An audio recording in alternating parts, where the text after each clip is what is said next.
Today, we are very pleased to be joined by an infection disease expert who is going to be able to answer some very important questions. I, for one, am looking forward to answering them, getting a lot of questions answered. Absolutely. So we have Rik Heller, who is joining us now. Now, he developed a free mobile app called Wello Watch that keeps you alerted to local weather conditions conducive to viral spread and susceptibility. So we're going to separate health from hype today. And Rik, welcome in.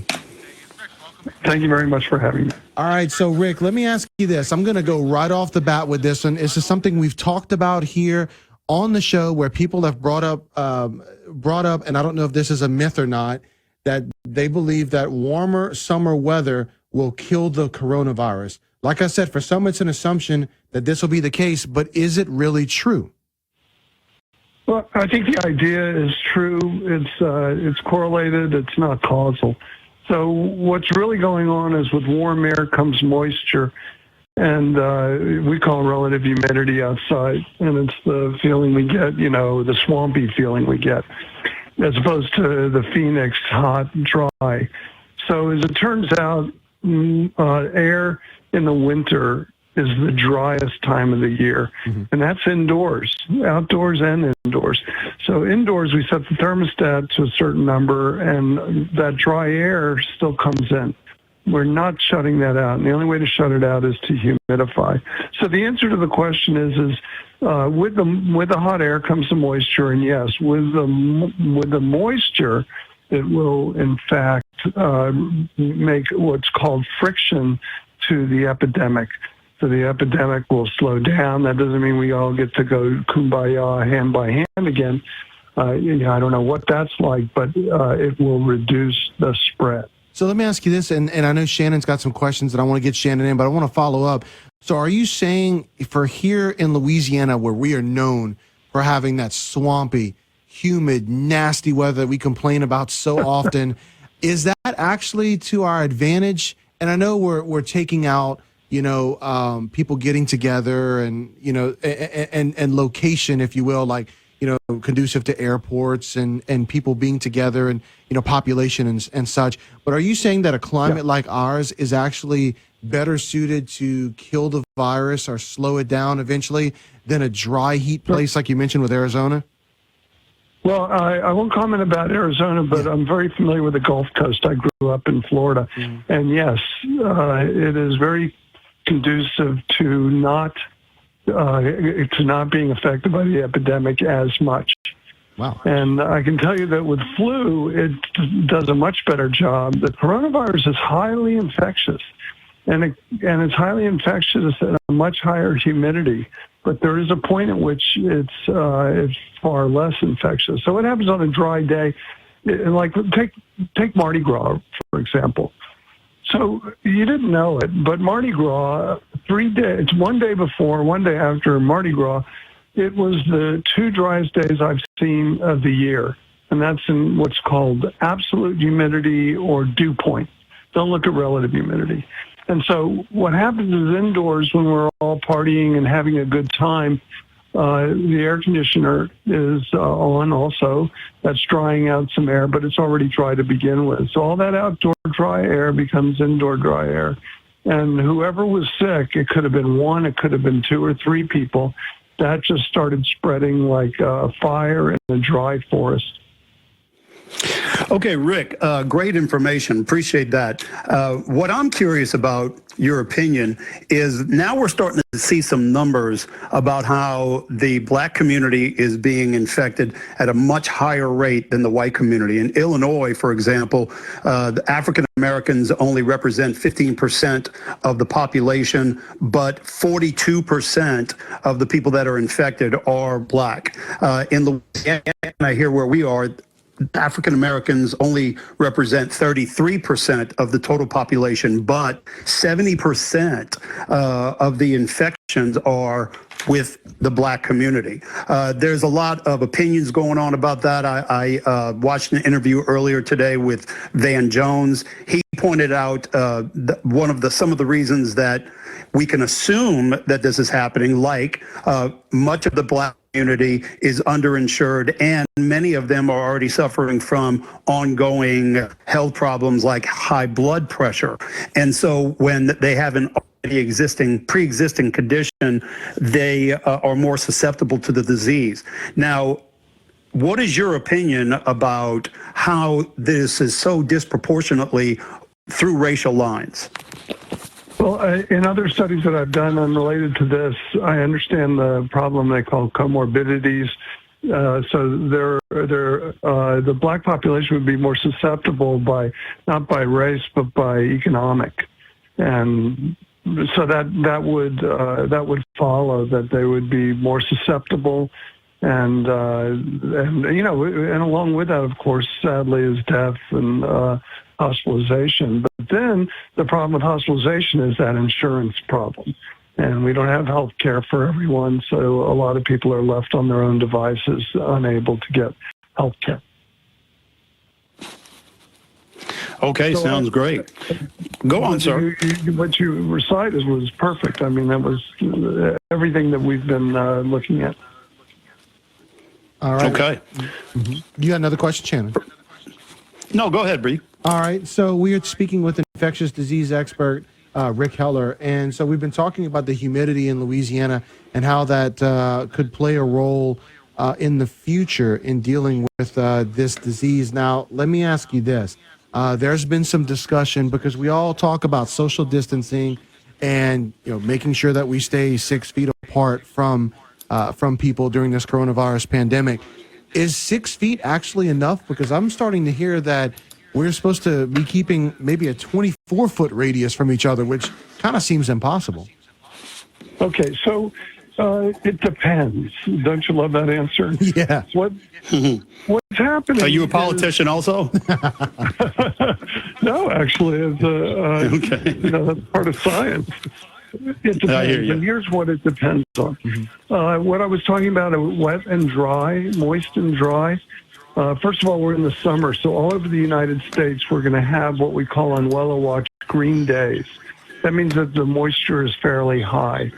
So the spread is going to have a lot more difficulty. And so 6 feet might be a good number. This is not an easy thing to test or come up with a clear answer. But I can tell you when it goes dry in the winter, and those 3 days I told you about Mardi Gras around the 27th and 28th of February, those were very dry days, which is unusual for New Orleans. So it was a bad stroke of luck. But a person who would be, say, sitting at a table in a restaurant could spread just from their breath what's called aerosolizing. Their breath could take 20, 30 feet and still have what's called viable virus. Virus isn't alive, but it can infect. So it's infectious virus. And that is probably the way that it got seeded all through Mardi Gras. Okay, so Rick, you're talking about the distancing between people, and that kind of leads me to my next question, because we have seen so many different opinions about how effective masks are and how effective masks are not. A lot of different feedback about that. Some people are saying that it's a waste of time. Some people are saying you can't go out without a mask. How effective is it to wear a mask? Should we be wearing masks when we go out in public? All right, so the Japanese wear masks. If I can just do a cultural sort of comparison, Japanese wear masks because it is impolite to sneeze or cough, whether it be allergy or whatever, without a mask on. And maybe that goes back to SARS 2003. I'm not exactly sure. But when you asked an American maybe 3 or 4 months ago why they wear a mask, they think that it's stopping them from getting sick, and you'll see it on airplanes and all that. Well, the truth has really come out, and CDC sounds spot on this, and Fauci does. So the idea of wearing a mask to stay well, you can forget about it. It has little to no effect of blocking any kind of virus from getting in the infectious type.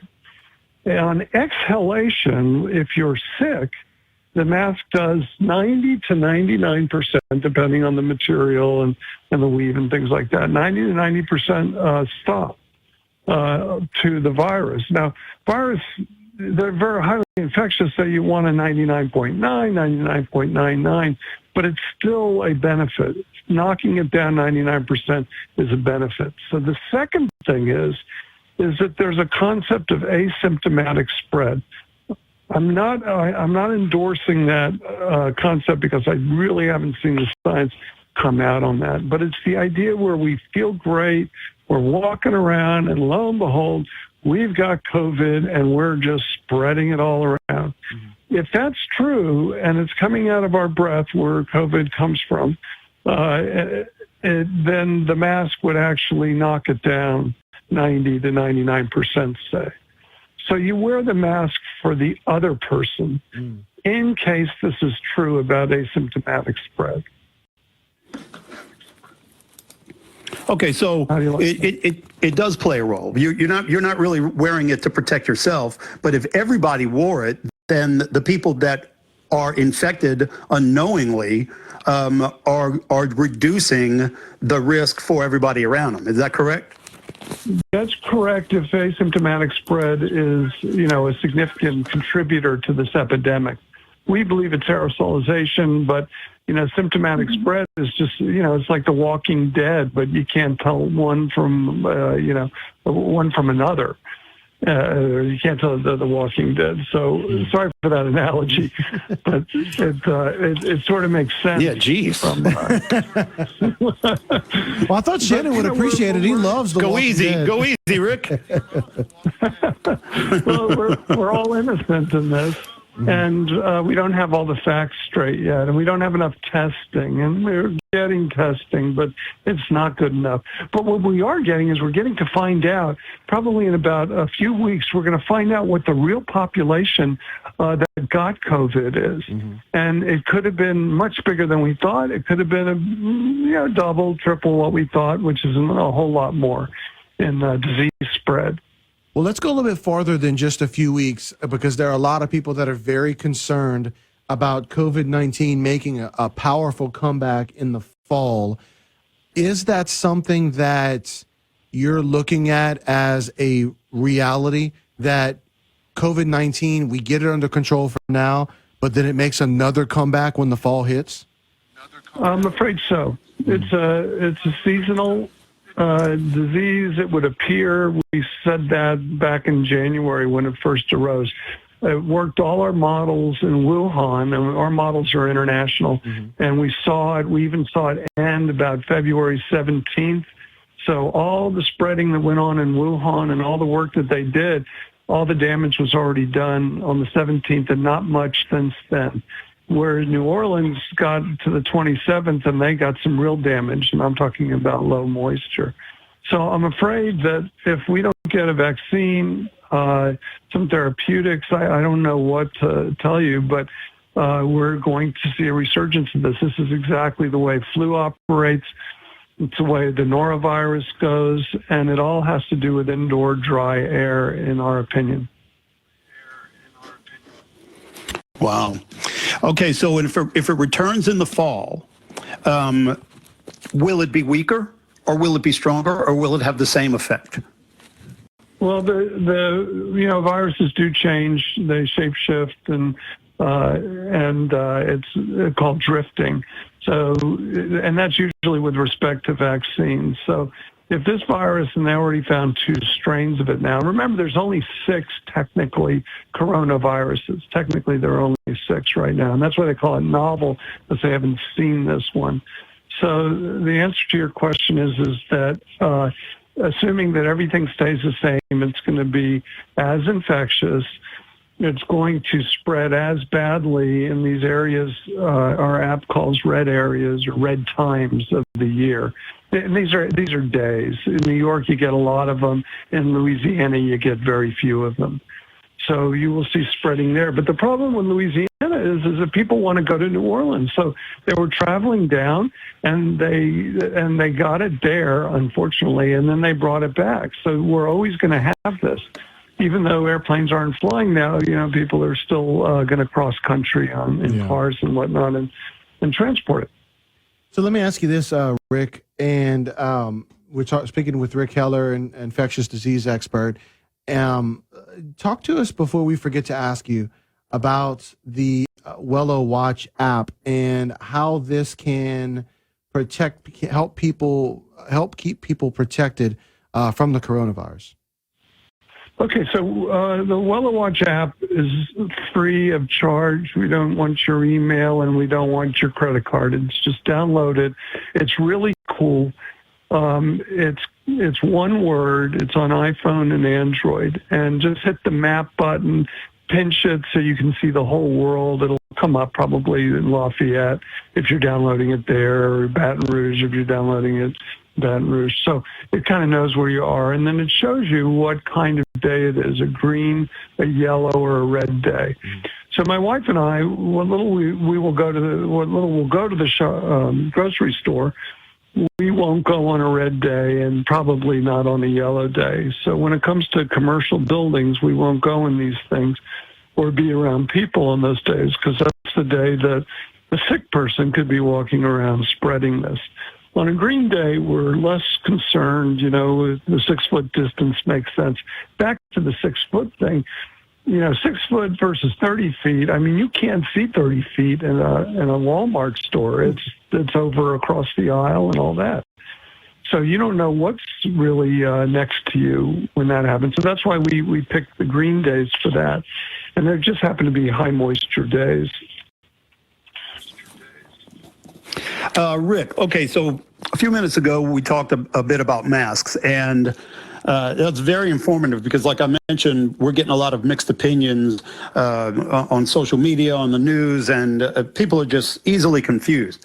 The next thing that I'm getting a lot of mixed information about is whether or not it's effective to wear gloves, because the whole thing is have a lot of masks, have a lot of gloves.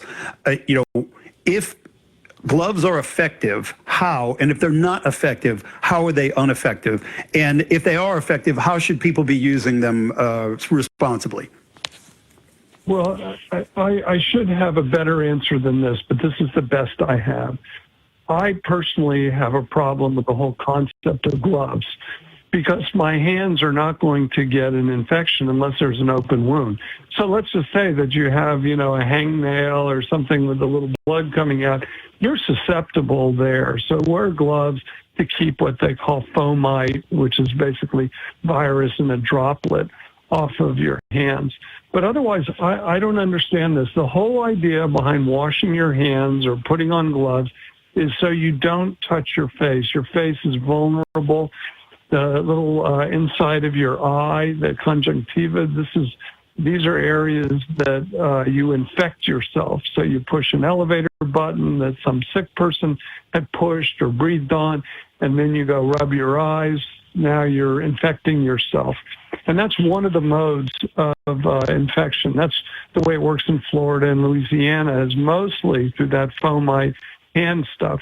Otherwise, up north, it's aerosolization, about 90% of it. So gloves, I can't say anything really good about it unless you somehow have an open wound or whatever. All right, we're on the phone with infectious disease expert Rik Heller, and we have a caller coming in. Let's go ahead and get a call in. I know you guys have a lot of questions.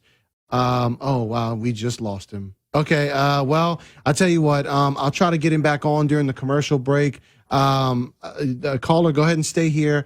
We'll take this quick commercial break. I'll see if I can get Rik back on the air, and we'll come to the phone lines. All right, we'll be right back here on Offside. So we're spending some time today with infectious disease expert Rik Heller, who was talking a little bit earlier about Wello Watch. It's a free mobile app that keeps you alerted to local weather conditions conducive to viral spread and susceptibility. Now, Rik, I'll go ahead and ask the question that our listener had for you earlier. And basically, he just wanted to know that the plan right now is for schools to reopen on May the 1st. Is that a good idea with the coronavirus still taking lives right now? I think experts are going to say, and it's more than a guess, I think that they're going to say no. We're going to have to do something else, because it's just going to be one case, and then it's going to spread. And we've closed down with just as infectious a thing called norovirus. We shut down schools here in Dallas, probably 2 or 3 last year, and they came up with 30 to 50% sick people, so infected.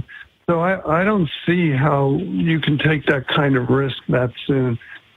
And if we do, I think that we may think twice the next time. Yeah. Well, speaking of the next time, earlier in our conversation, Rik, you mentioned that it is expected to return in the fall. And so I'd like to get some more information about that from you, because as you mentioned even earlier in the conversation, that the heat and humidity will get the coronavirus to slow down when it comes to strength and spreading. If it returns in the fall, can we expect it to then remain a problem all the way through next spring, considering that you've got cold weather following as the temperatures continue to drop? And if so, are we going to be seeing numbers anything like we're seeing right now?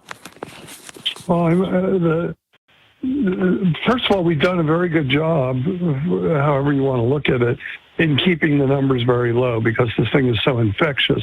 We could infect 50% of the country. We're not even near that. So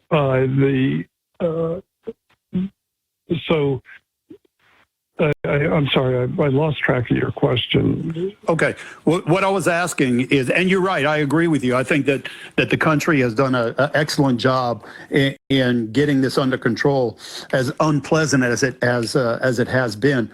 But what I'm curious about is if it's expected to return in the fall, and we need the hot weather and the humidity to reduce its numbers. Can we expect the same rate of infection in the fall? And if so, are we going to be shut down? Can we expect schools and businesses to be required to shut down for that much of a length of time? Well, I'm a very optimistic, happy person, as I see myself. And unfortunately, I have to tell you, from all of our models, it's going to be back, and it could be back with a fury. It's going to begin up in the north. But of course, you never do see it just break out in a mobile society like this, because people, from the north, by November, a lot of elderly people like to go to Florida to their condos or whatever. So they kind of bring it with them. And then it spreads down in Florida, but in a different way. So yes, I think with, and there's a lot of talk about vaccines. And without that vaccine, we're just going to be in the same situation, because the population, we did such a good job. The only people who may be immunized to this are the people who've already had it. And these vulnerable populations you were talking about, African-American populations, you're talking about seniors, maybe children, they don't seem to be that as susceptible. These are very vulnerable populations, and so we have to protect them. So the vaccine is the only way to do it that I'm aware of. We've only got a couple minutes left, and Rik, we just want to give you an opportunity in the final minutes of the show. What would you say to people that are listening right now that are taking all this information in, and of course, there's there's a lot of bad information about the coronavirus in the fact that we may not be dealing with it for now, just now. We can expect to deal with it for months down the road if it makes a resurgence with what you're talking about. You're expecting to happen. What would you say to people right now that are listening, that their concerns about coronavirus are obviously there? What would you mention to them?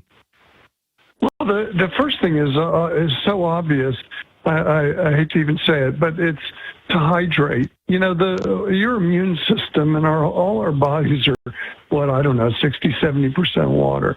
So you've got to hydrate, and your lungs, these precious things, that are getting infected in pneumonia and it's just scary to think about, but they've got to be hydrated.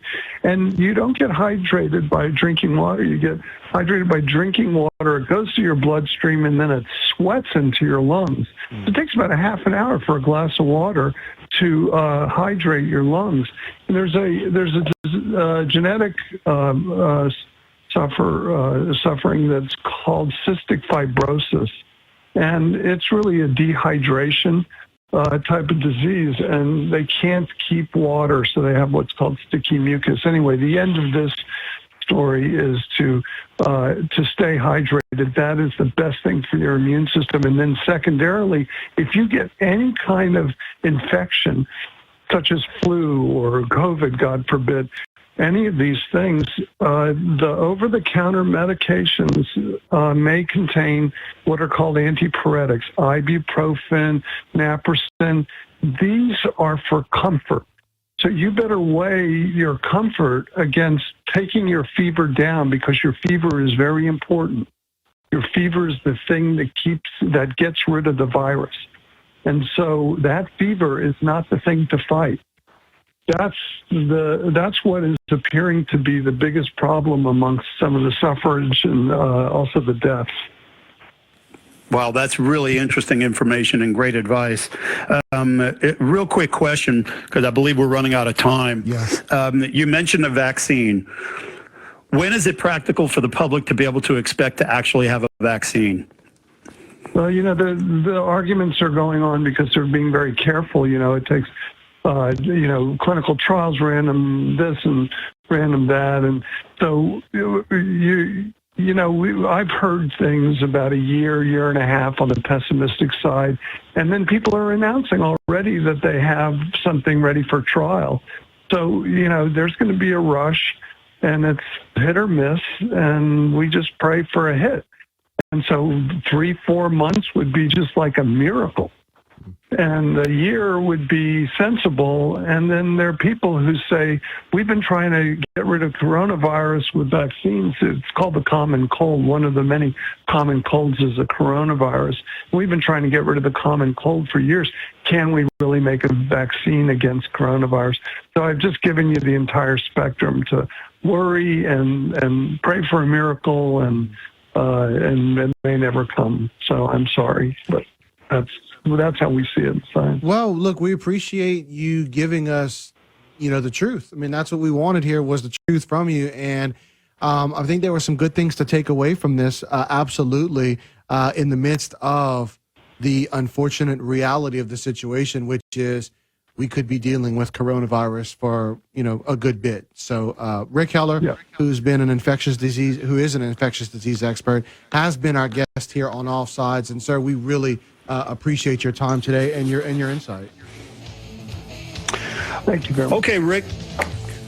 Thanks for joining us, Rik. Thanks for tuning in, everybody.